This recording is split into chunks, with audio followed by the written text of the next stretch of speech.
Urte eta hilabete, aste eta oren, Euskararen arantza nola hor dagoen. Ekin ta ekin behalik sendoen, ikastolan karrikan bertsotan ondoren, min horrekin bizitzen ohitu baino lehen.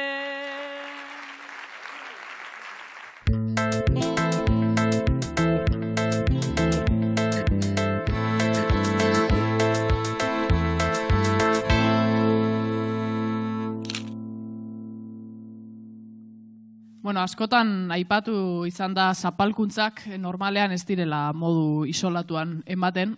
Zapalkuntza bat jasaten duenak errazago jasan beharko du besteren bat ere. Emakume palestinarren kasuan eta beraiek eurek diotenez, zapalkuntza bikoitza pairatzen dute. Batetik emakume izateagatik eta bestetik palestinarrak izateagatik. Zapalkuntza gainera, hirukoitza izaterainokoa ere izan daiteke emakume palestinar errefuxiatuen kasuan. Bueno, hiru triangelu horri helduta, zu hiruri emakumea izango zara. Zu nerea palestinarra eta zu honintza errefuxiatua. Gorputz berean habitatzen duzuen hiru ezaugarri. Gorputz berean zaudeten hiru ezaugarri. Nola bizi du bakoitzak beretik bizi duen zapalkuntza hori. Hiruri emakumea, nerea palestinarra, eta honintza errefuxiatua. Palestinar sortu nintzen, ta ikasi dut bizitzen. Espazioa doala txikitzen eta txikitzen. Txikitzen eta txikitzen, palestinar jaio nintzen. Ametsetan herri librez, ta gureak diren bidez. Etxeko giltzak baditut, baina jada etxerik ez. Baina jada etxerik ez, ametsetan herri librez. Tainire gorputz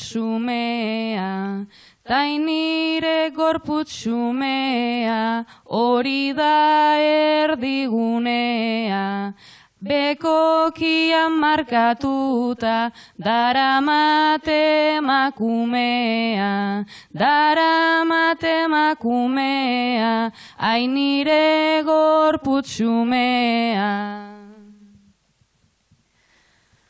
Kolono pila kalean, gorrotozko seinalean. Gerra zar baten aztarnak aurberrien azalean, kolono pila kalean. Sarri ulertu ezina, zer zara zu Palestina. Enaiz inoiz bertan egon, ta zu zara nire mina. Sarri ulertzeko ezina.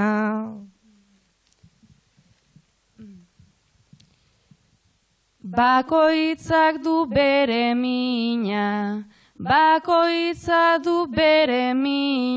biru alde ta ezina. Bere izten gaituzte baina, badaukagu eragina. Bakoitzak du bere mina.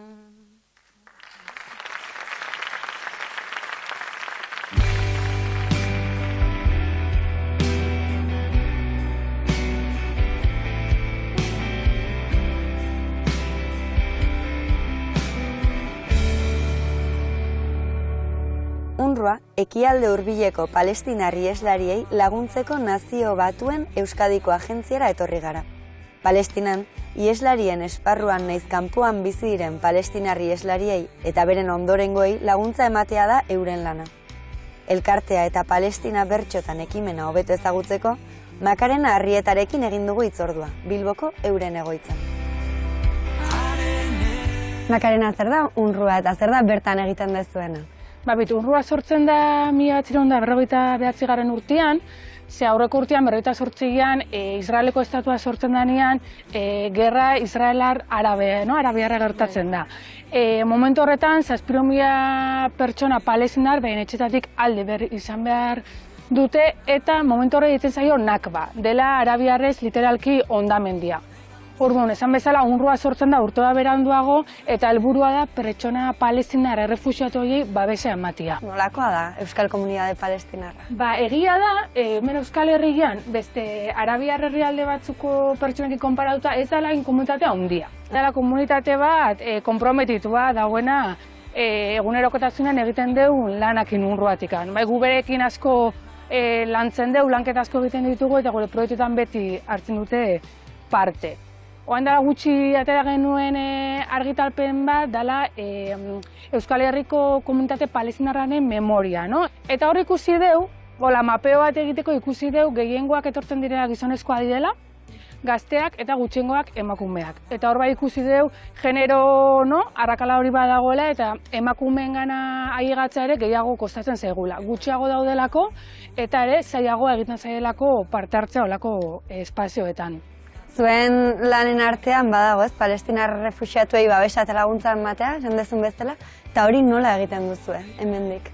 Guk hemen Euskal Herrian egiten duen lan printzipala da sentsibilizazioa. Sentsibilizatzea Euskal Herriko herritarrei Palestina ze egoera humanitario bizi duten, eta ere bai finantzaketa lortzea laguntza humanitario hori emateko. Emakume palestinar refuxiatuak zein da haien egoera, nolakoa da? Egia da, komentatu behar dugula, zapalkuntza doblea sufritzen dutela emakume hauek okupazio baten barruan bizi delako eta emakumeak izateatikan. Baina lehen esan bezala, biktima aurre iritzoni aurre egiteko garrantzitsua zaigu ulertzea emakume hauek ere antolatzen direla. Emakume hauek ere tresna eta herramienta asko euskatela, behin artean zareak egiteko, emakume zareak, matxismo eta okupazio honi aurre egiteko ere bai herramienta asko euskatela. Hainbat ekimen sortu dituzue, eta horietako da Palestina bertxotan. Konta eguzu zer da? Proiektu honen helburu nagusia da, garrantzitsua ikuste genuen bertsoan bitartez historia hauek, ideia hauek transmititzea. Azkenean Euskal Herrian bertsoa daukan garrantzi hori eta polita ditu zitzegun bertsoaren bitartez ezagutaratzea Euskal Herritarrei Palestinan zer gertatzen ari den eta ere bai nortzu diren emakume errefuxiatu hauek.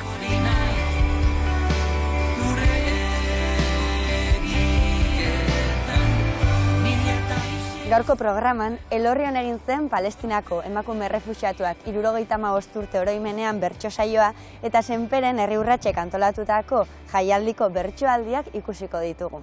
Goztatu! Emakume palestinar errefuxiatuen kasuan ez ezik, migrante gehienen kasuan ematen den kontu bada aporofobiarena. Aporofobia edo pobreari izaten zaion beldurra, mespretxua, konfiantza falta. Aporofobiaren kasurik ohikoena da pentsatzea edo zabaltzea halabeharrez migratzen dutenek, normalean ekonomikoki pobreak izaten direnak, laguntza sozial guztiak bereganatzen dituztela, haietaz abusatzen dutela, laguntza guzti horiek beraientzat bakarrik direla. Zuek biok izango zarete administrazio publikoko langileak eta diru laguntzen kudeaketaz arduratzen zarete. Gaur ere etorri da, herritar bera, berriro ere haserre bizian, esanez, berari ukatu egiten diotela eta kanpotik datozen guztiei dena ematen zaiela.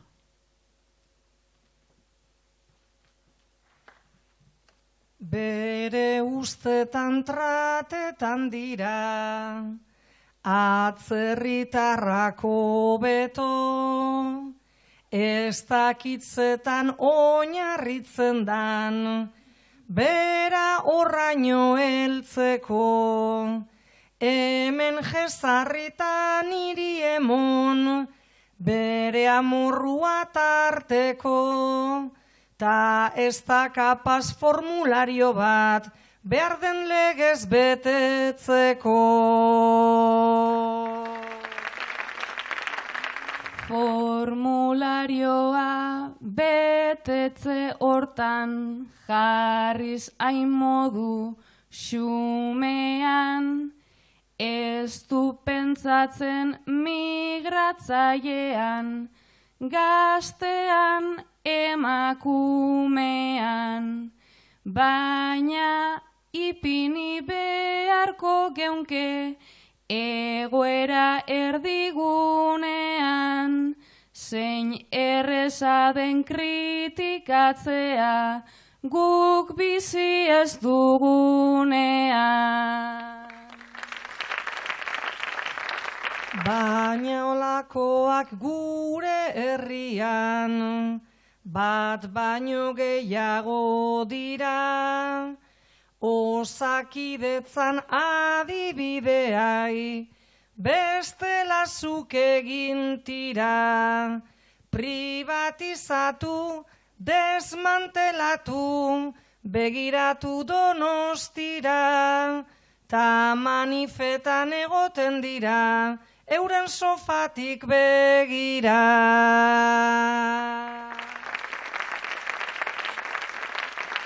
Arrazoi duzu, sofa aldetik, haiek hainbeste etekin, kritikatuta gaiai atera, etxetik hainbeste erpin.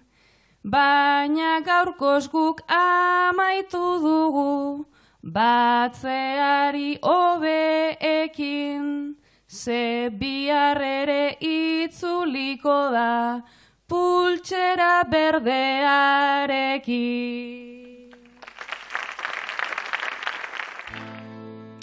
Ikastolako bi aur zirezte Nerea eta Aitor. Gaur egi urratzen karietara, zuen egin behar nagusia aintziran bagna pegatinak saltzea da. Aintzira sarreran zirezte, norberak bere salmenta estrategia diseinatzen. Nola saldu gehiena, horrekin kezkatu nik badaukat bide bat, naizta ez gustatu, kenduatzeko papera eskuan prestatu, itxatxi paparrean ta gero eskatu, itxatxi paparrean ta gero eskatu. Gu beti izan gara ekonomilari pegatinak hartuta, gabiltza hain argi ez dizkigunez eman, notaz hainbat sari, itxatxi fisikako irakasleari, itxatxi fisikako irakasleari. Baina aintzira bueltan, gure komeria asko saltzea ona dela alegia. Makurtu bi Espainiak ta itxi begia, emankorra da aurren pena aurpegia. Emankorra da aurren pena aurpegia. Horrela egongo gara, triste eta mutu, dirua emateaz badira damutu, ta ez pagaituzte nahi kasu egin ta gurtu, zuk bertsoa kantatu eta nik lapurtu, zuk bertsoa kantatu eta nik lapurtu. Bai baina gaur saltzeko, agindu digute azken estrategia, probatuko nuke, lehengo erara egin beharko genuke, 15 pegatina talo baten truke, 15 pegatina talo baten truke. Hainbeste euskaltzale, aintzirara sartu gehiago ordaintzera, guk nola behartu gaurko zezote dugu, aski parte hartu, nik bat itxatxi dizut, ta etzara ohartu, nik bat itxatxi dizut, ta etzara ohartu. Nadia Neme Somali euskal palestinarra da. Bere gurasoak duela 60 urte iritsi ziren Euskal Herrira eta bera gazte-gaztetatik dabil aktivista lanetan. Ederki ezagutu eta zabaltzen du bere sustraien errealitatea. Orain dela 60 urte, etorsanien nire aitze ez diezeko nahin beste atzerritarrak. Orduen arreri oso ona izan zan. Nire aitze etorsan ikasten medikuntza, Pamplonara, eta egin zauen espezialiade psikiatria. Orduen hortik gero, zunzan, Bermiora, lehenengoko biharra izan zen, Bermioko ospitale psikiatrikoen. Orduen, arreria izan zen oso ona. Nire esperientzize beti izan da ona. Gainera, herri txiki baten, arreri eta berotasune oso handiz izan zen. Palestinar batek betirako loturie beran herrizegaz. Azkenien herri zapaldu baten jaio bazaran, edo loturie ezinbestekoa da.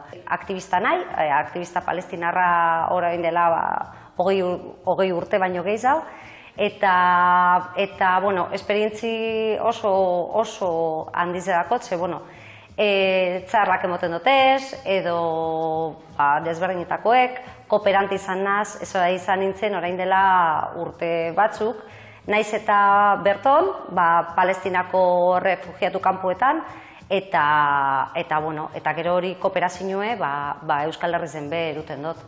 Emakume palestinarrei buruzko estereotipoak oso zabalduta daude. Jendearen aurreiritziek ere gaizki ulertu asko sor dezakete. Baina Nadiak argi du estereotipoiek apurtzeko instituzionalki esku hartu behar dela. Estereotipoek normalien izaten diez, naiz ez palestinarra izatea gaitzik, emakume arabiarra. Orduen, lehenengoko estereotipo normalena izatie da, jentiek ez da onduño desberdintasun ez dako argi, zer da arabiarra eta zer da musulmana. Arabiar munduen dauz kristiano asko eta ateoak, bai. Orduen, hori desberdintasune, hori estereotipo hori da handizena.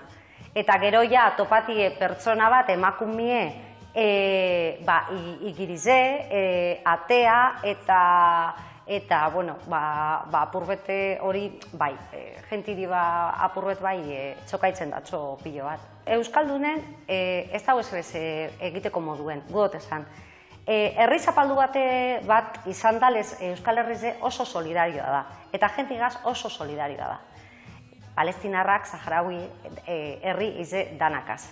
Estereotipoak hausteko instituzionalki juni bigarala eta hor bai badauz ondino biarrazko egiteko. Apurtuteko horrek desinformazioa, lehenengoko gauzie da desinformazioa, eta bigarren gauzie da elkartasuna eta hori solidario izatie urreratu. 18 urteko neska siriaja zira. Etxetik joan zinen duela zonbait aste. Jendez gainezka den txalupan, uainez uain ari zira aitzinatzen. Gero eta urbilago duzu Greziako Lesbos uartea. Europeara dardaratzen da bai Siria entzutean. Kurduok zenbait laguntza dugu, elkarteen arkupean. Baina bakea izaten baita, negozioen trukean, aski onura ez dugu ematen, gure bizi jardutean. Ta orain Lesbosa iristen banaiz, gaur egun dugun urtean, epe luzean edukiko dut, kartzela bat zerupean.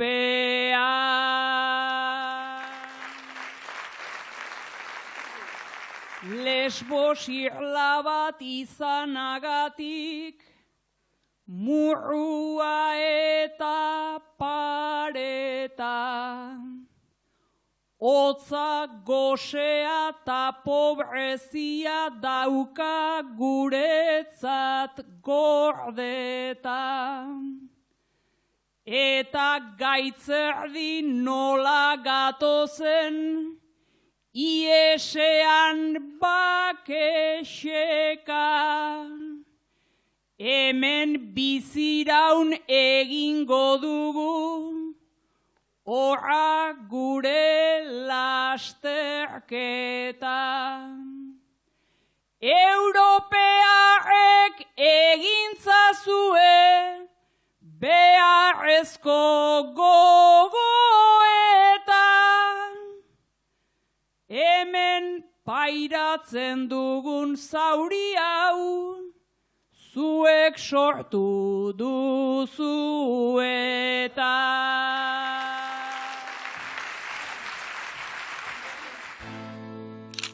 Datuek argi diote. Israelek Gazako zerrendan ezarrita duen blokeoak laguntza humanitarioaren menpe utzi du bertako biztanleen 80%. Laguntza humanitarioa elkarte desberdinen eskutik jasotzen dute eta elkarte horiek kudeatutako kanpamenduetan lan egiten dutenen gehiengoa errefuxiatuak eurek dira. Baina kasu honetan, zuek biok jarriko zaituztet bi kooperanteren papelean. Zuek biok bi kooperante zarete eta beharra dutenentzako laguntza humanitarioa biltzen, kudeatzen eta bidaltzen egiten duzue lan hainbat eta hainbat urtetan. Benetan sinesten duzue zuen lanean, bai baitakizue gaur-gaurkoz hori dela, ezinbestekoa dela egiten duzuen lan hori. Lanean ari zaretela, baina nerea, honintza etorri zaizu, esanez zalantza batzuk sortu zaizkiola lan honen goraberan. Zalantza batzuk sortu zaizkiola. Ea ondo egiten ari zareten, ea noiz arte jarraitu behar duzuen horrela.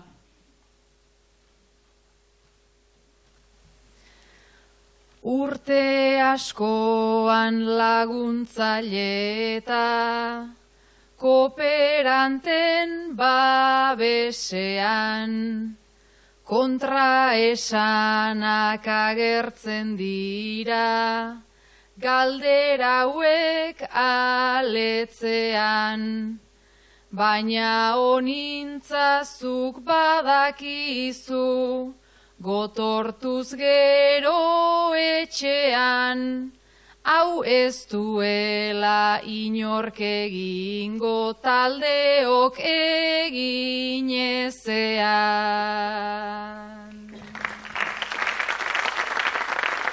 Gure laguntzak bale baditu, abantaila nabarmenak, baina begira guri dirua, kontuz eman digutenak. Ustez konpondu gura dituzte, zapalduaren problemak, ta gero atzetik Israelentzat egiten dituzte trenak.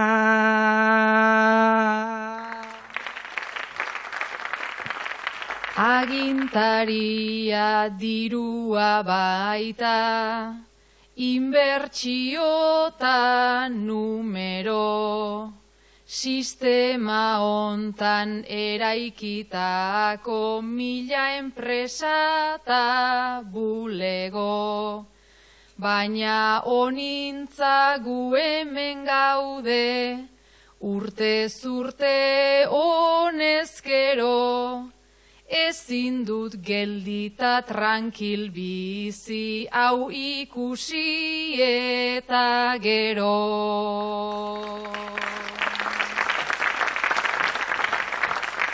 Guretzat hau da eskandalu bat, bertakoentzat ohikoa, etortzen gara, joaten gara, hau beti da betikoa.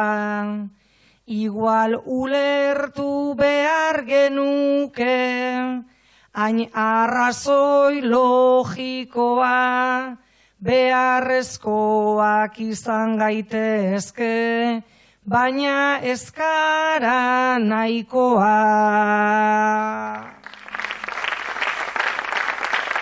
Noski ez gara behar beste eta izan gintezken erdiak, baina zeo zer balioko du botatako izerdiak. Ta presiona ditzagun horko, prentsa ta albistegiak, itxu bizi nahi duten horiek zabalditzaten begiak.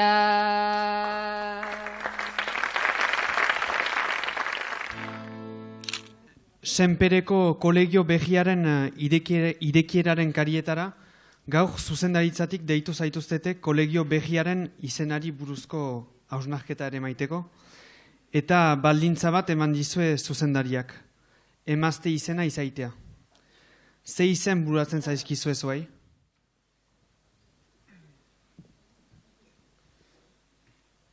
Salvador kolegioa kanbon hor daukate, senperek zerrote du bersu itzen kate. Aetzez baitago hemendik aparte, agian maitreku jarri ginezake.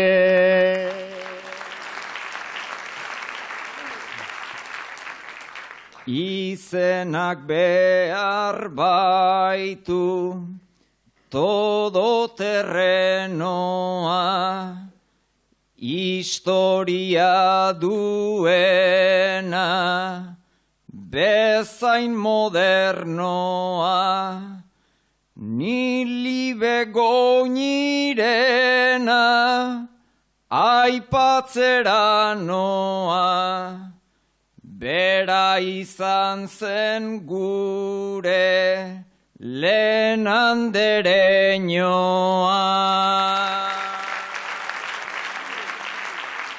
Lehengo izen asko da, isildu egia, orain zeinek emango, dio aurpegia. Badu hauts eder bat, ta errebeldia, nik jarriko nioke maizu beldia.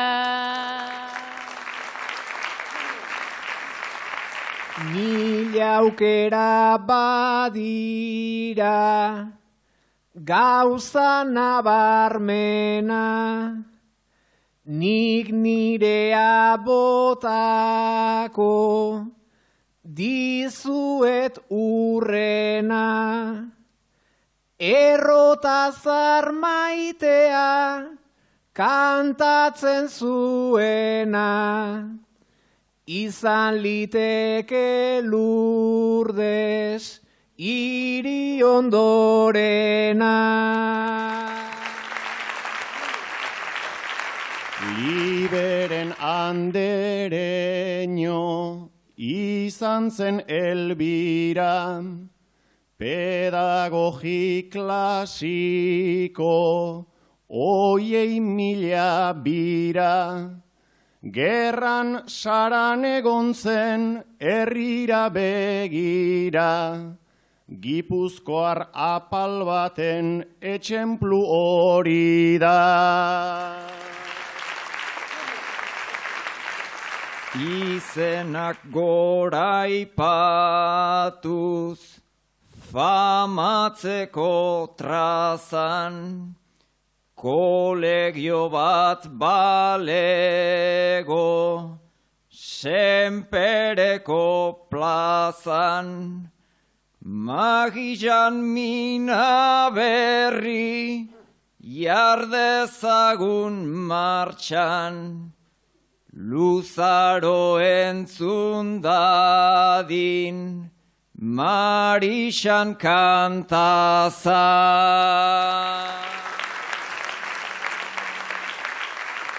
Ahots indartsuetan bada adorea, aire aizpen taldea, talde dotorea, jarri hiru izenak, ta tonu morea, bizitza pluralean beti da hobea.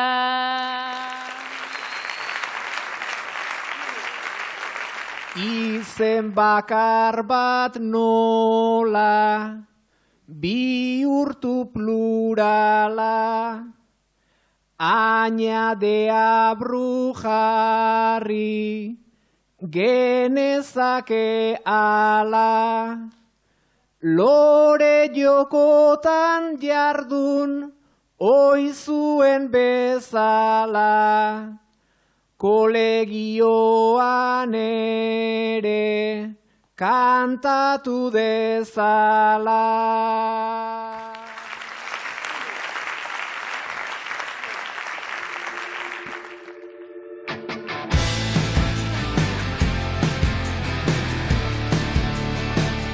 Palestinako emakume errefuxiatuak 75 urte oroimenean bertso saioa hartu du Elorrioko Arriola antzokiak.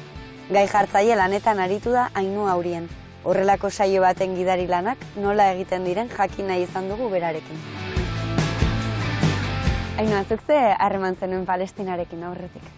3-4 aurre iritzi kenduta gutxi, historikoki ustot Euskal Herrian bai ondala harreman bat Palestinarekin edo herri zapalduekin oroar, eta hortik zeo zerbait, eta 14 urtekin lepoan palestino bat erabiltzea aparte.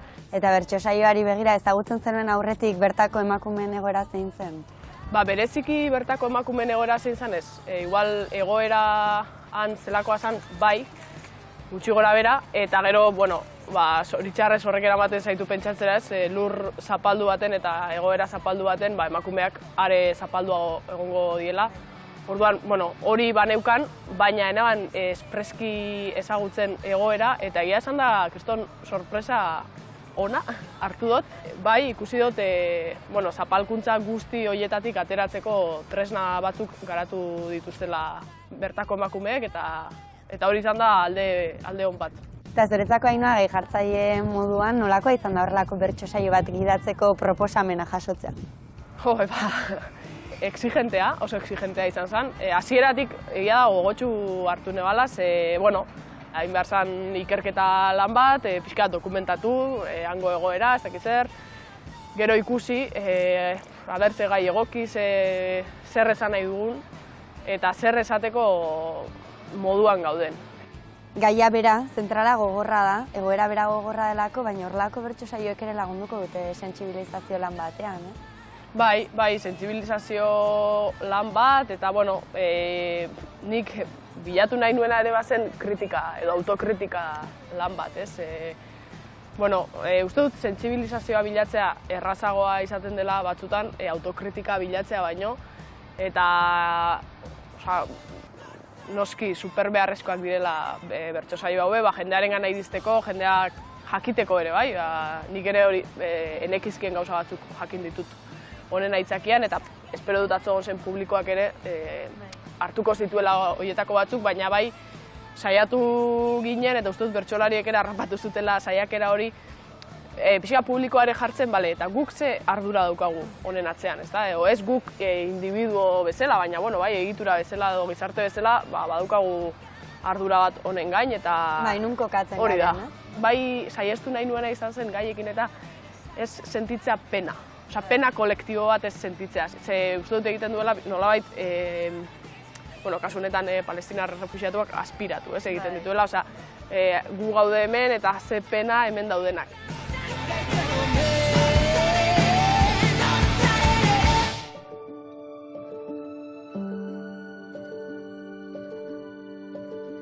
عندي مكراز 20 سنة بدرس ترجمة إنجليش لاجئة من قرية المسمية هوايتي الرقص المعاصر Orain hitzekin ari gara eta zuek bertsolariok nolabait esatearren berbekin egiten duzue dantza. Eta iruri galdetu nahi dizuke ea zuri bertsoak balio dizun zure historia kontatzeko. Zure historia kontatzeko balio dizu bertsoak eta zureaz gain noren historia kontatu gurako zeunke.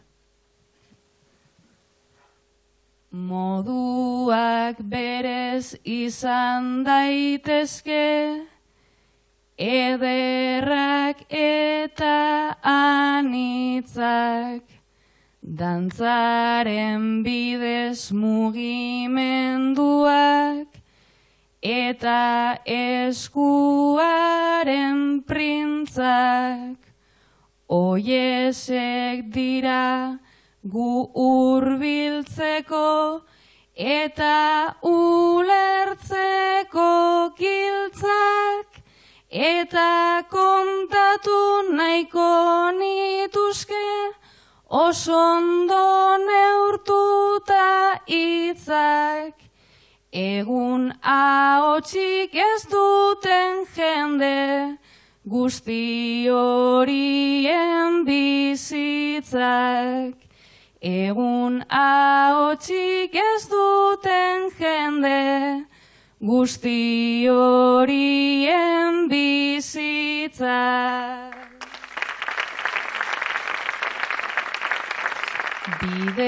Bideoekin unkitu eta mugitu egin zaitezke, Euskal Herria eta Palestina, horrein hurbil zein erbeste, baina lotura estua ere, sortu leike estez este, eta aztekotan orain aitortza, sume bat eiteko eske, sormenan bidez herriak ere, hurbildu egin daitezke.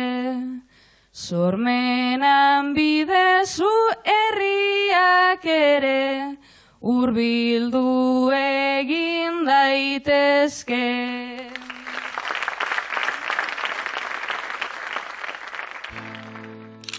Zu aspaldiuntan autobus gidaria zira, eta gibeleko zazpi hauek igo zaizkizu zure autobusera sagarnotegitik etxera sartzeko. Nola portatu da bakotsa bidaian zehar, eta ea atzeko bakotsa bere portaeraz ogoitzen den? Hasieran beñatek, bazun enkantua, dena zen txistu hotsa, ta dena kantua, baina botakaz blaitu atzeko bankua, berandu xamar baina naiz konturatua. aurpegia bakarrik zuela santua, aurpegia bakarrik zuela santua.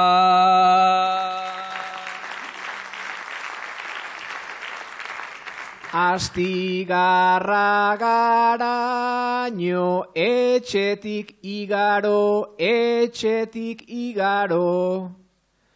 Santu aurpegia dugun 11 pikaro. Txuleta irentsita, kupeletik trago, botaka egin eta ja hobeto nago.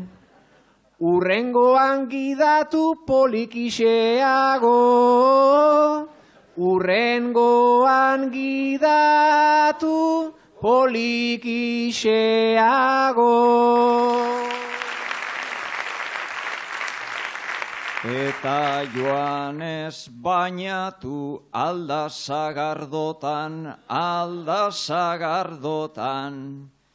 txotxa Espainertzean, sartu da bertsotan, baina nunbait indarrik etzen gorputzortan, ta autobusen basera ailegatzekotan. Ni etxera joan naizta horrutzi dut lotan, ni etxera joan naizta horrutzi dut lotan. Maite dut sagardoa, maite dut sagarra, maite dut sagarra. Neretzat kapitala dugu astiarra. Planta polita baina nahiko edale txarra. Ni zer izango naizen azalpen bakarra, Gipuzkoarra izan nahi duen Nafarra, Gipuzkoarra izan nahi duen Nafarra. Amets nere atzean, jarri data ara, jarri data ara, irakurtzen omen du Bernardo Atxaga. Gero esplikatu dit nor zen Che Guevara, reala da bilela onenen gisara. Radio Maria baino okerragoa da, Radio Maria baino okerragoa da.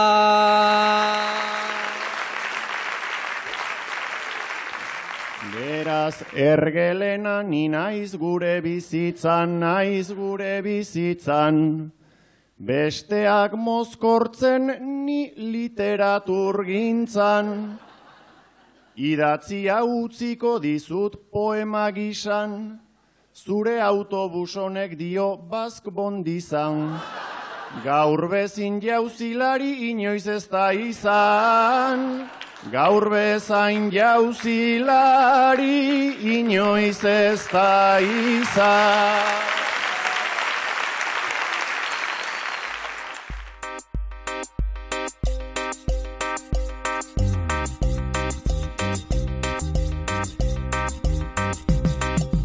Amaiurren, Larraulen, Irainetan eta Zuhatzan izango dira aurtengo bertso udalekuak, eta zabalik dago izen emateko epea.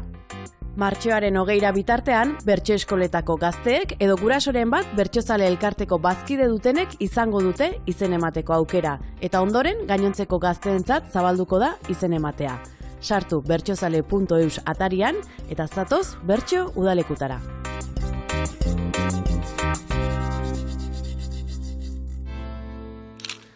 Maialen eta Amets, joan den txapelketa nagusiko finaleko buruzburukoan dokumental biografikoa egiteko agindua ukantzinuten.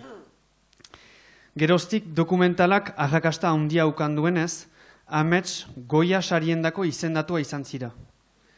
Gaur Madrileko dendetan zira eta zeremoniara joaiteko jauntzia hautatzeko Maialeni aholku eskaari zira.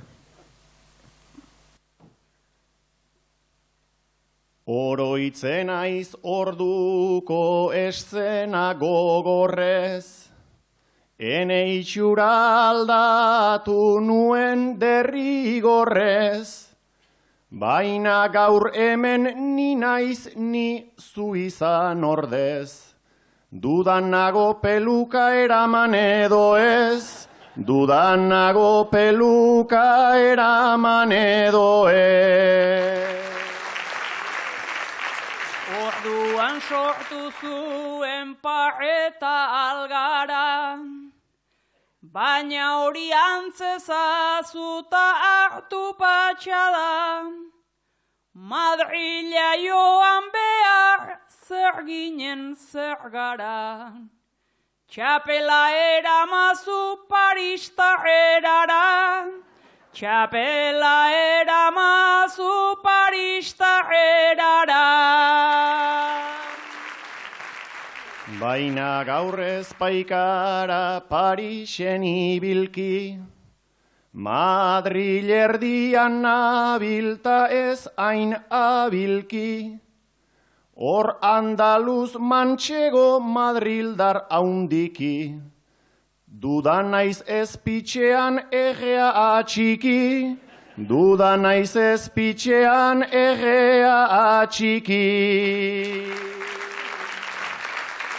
Madrilen lehendik bada 11 histori, errea txikizazu ta errazu ongi, diskurtsoa euskaraz minutu bat ta bi, txistu joko dizute ta ona da hori, txistu joko dizute ta ona da hori.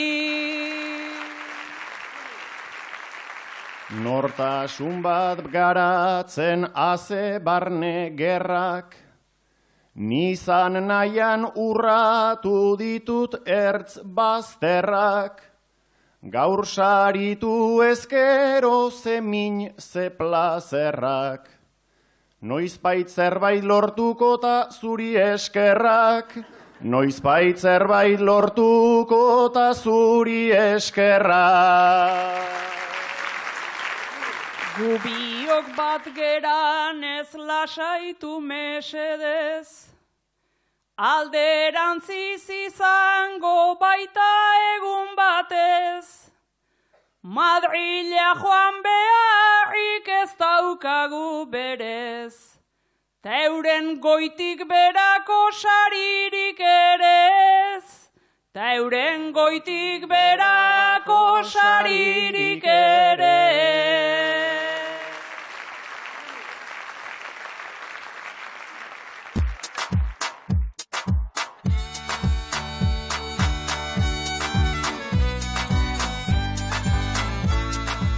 Opa, Rafa Rueda, musikaria naiz eta bertsoaldi kutun bat eskatu didate. Eta etorri zait burura,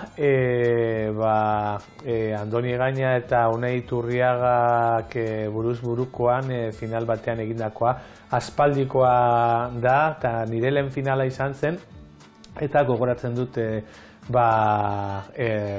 negarrez amaitu nuela.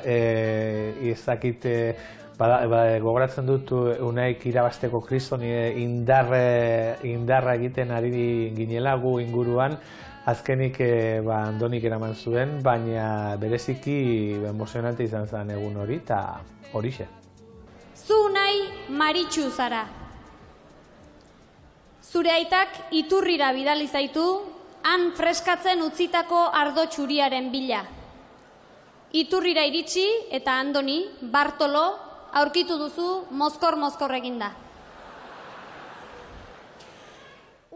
Tentazioa neukan ardoa tarteko, pitinka hasi naizta gero edan lepo.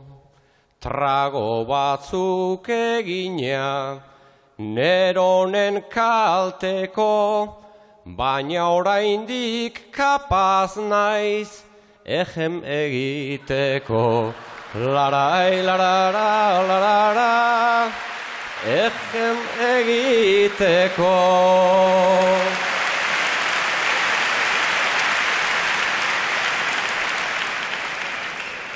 Olako erantzunik bizitza guztian, mozkorrik baina hartu, hain modu ez dian, egema joan ez dadin, alako hostian, sartu zazu burua iturri azpian.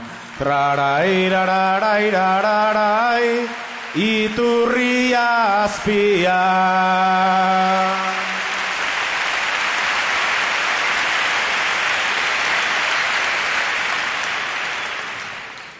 Hau esatera ere, al nauzu behartu, erdi piripinago, ta ez odol txartu, maritxu urbiltzera, pitin bat ausartu, ta neukikusiko det, buruan unsartu. Larai, larara, larala, buruan unsartu.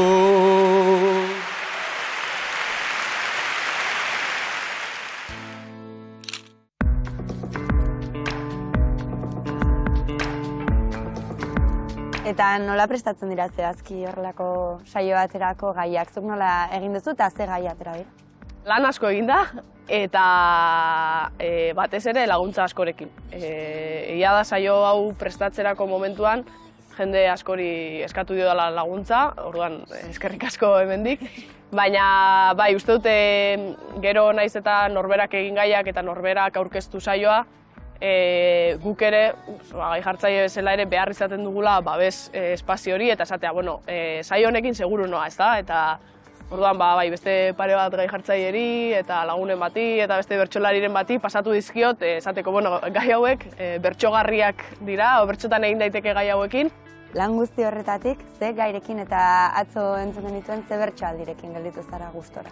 Oroar saio guztiarekin gelditu nintzen gustora, baina igual holan bat aipatzearren, justo azken gaia edo zela eskatu nien hiru bertsolariei elkartasun mezu bat edo bidaltzeko, edo, Palestinara bidaltzeko, bertako errefuxiatuei, eta publikoan bazegoen Palestinako errefuxiatu bat orain hemen Euskal Herrian bizi dena.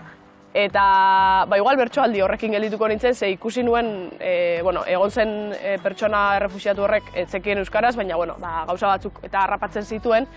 Eta, sumatu nuen, eta gero berak ere aipatu zuen, hor harrapatu zituen gauza batzuen artean, gustora sentitu zela bera, edo hori zela, eskertu zuen berak ere mezu horiek bota izana, eta igual horrekin gelditzen naiz.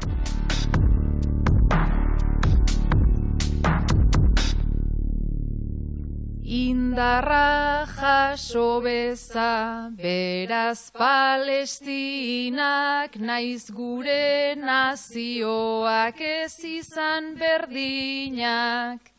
Konpartitzen ditugu zauriak ta minak, elkartuta mapako errikusezinak. Dena da errezago guztiok batera, naiz eta ez iritsi ametsak lortzera, libreak izateko batetik bestera, kondenatuta gaude ez errenditzera. Ta babesa adierazi nahi dugu argatik, Guk zerbait baitakigu zapalduetatik, oiu ozen batarantz bidaliz hemendik, bezarkada handi bat Euskal Herrialdetik.